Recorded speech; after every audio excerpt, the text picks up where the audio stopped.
AP 10 news కి స్వాగతం. నేను సుమలత.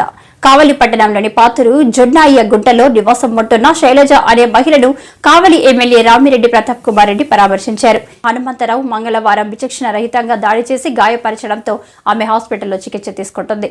బుధవారం బంగారు కొట్టు బజార్లో ప్రజల సమస్యలు తెలుసుకోవడానికి వచ్చిన కావలి శాసనసభ్యులు రామిరెడ్డి ప్రతాప్ కుమార్ రెడ్డిని కావలి ఉమెన్స్ ఫోర్స్ చాకలికొండ శారదమ్మ కలిసి మహిళపై దాడి చేసిన ఉదంతాన్ని ఆయన దృష్టికి తేవడం జరిగింది.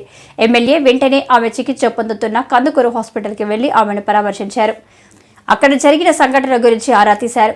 అంతేకాకుండా ఆమెకు అందుతున్న వైద్య సేవల గురించి డాక్టర్ రామస్వామిని అడిగి తెలుసుకున్నారు. మెరుగైన వైద్య సేవలు అందించాలని డాక్టర్ను కోరారు. ఆ మహిళను విచక్షణ రహితంగా దాడి చేసిన వాడిని వెంటనే అదుపులోకి తీసుకుని 307 సెక్షన్ పెట్టి కేసు నమోదు చేయాలని కావలి 1 టౌన్ సీఐ రాజేష్ ను ఎమ్మెల్యే ఆదేశించారు. ఇలాంటి దోషులకు కఠినంగా శిక్షించాలని తెలిపారు. అడిగిన వెంటనే స్పందించి ఆడపడుచులకు అండగా నిలబడిన ఎమ్మెల్యే రామిరెడ్డి ప్రతాప్ కుమార్ రెడ్డికి కావలి ఉమెన్స్ ఫోర్స్ శారదమ్మ సభ్యులు సభా ప్రభావతి తదితరులు ఎమ్మెల్యేకి అభినందనలు తెలిపారు.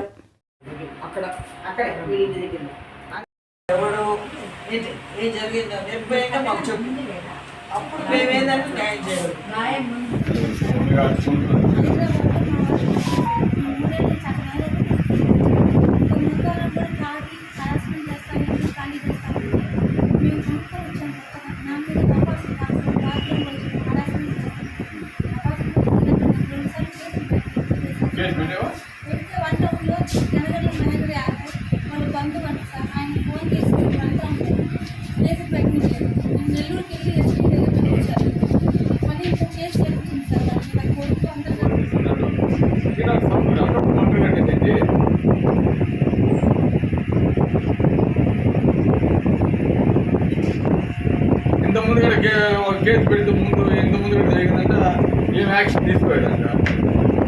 అప్పుడు తీసుకుంటే పని చేయడు కదా వాడు.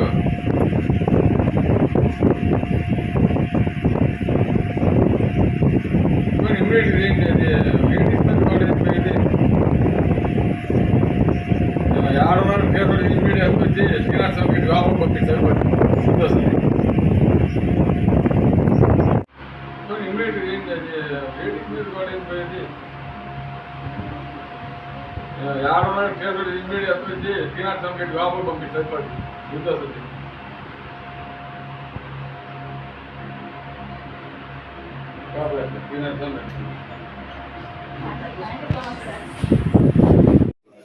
ఎమ్మెల్యే గారు రామిరెడ్డి ప్రతాప్ రెడ్డి గారు ఈరోజు మా వెంట కావలి ఉమెన్ ఫోర్స్ వెంట వచ్చి బాధితురాలైనటువంటి శైలజను పరామర్శించి అన్ని గాయాలు వాటన్నిటిని కూడా గమనించి తర్వాత వెంటనే సిఐ గారికి డైరెక్ట్గా ఫోన్ చేశారు. ఫోన్ చేసి అతని మీద అటెంప్ట్ మర్డర్ కేసు పెట్టమని, అట్లయితే కానీ నలుగురు ఆడవాళ్ళకి మీరు ఒక భద్రత అనేది ఏర్పడుతుందని వైఎస్ఆర్సీపీ ప్రభుత్వంలో ఆ విధమైనటువంటి నిర్ణయం తీసుకోవడం అనేది సార్ వెంటనే లేడీస్ మీద ఉన్న ఆయనకున్నటువంటి ప్రేమాభిమానాలకు ఇది గుర్తుగా మేము కావలి ఉమెన్ ఫోర్స్ తరఫున మేము అభిప్రాయపడుతూ ఇదే విధంగా ప్రజలందరూ కూడా ఇదే అభిమానాన్ని సార్ మీద చూపించి ఆయన్ని హ్యాట్రిక్ మెజారిటీతో గెలిపించాలని చెప్పి కూడా మేము కోరుకుంటున్నాం.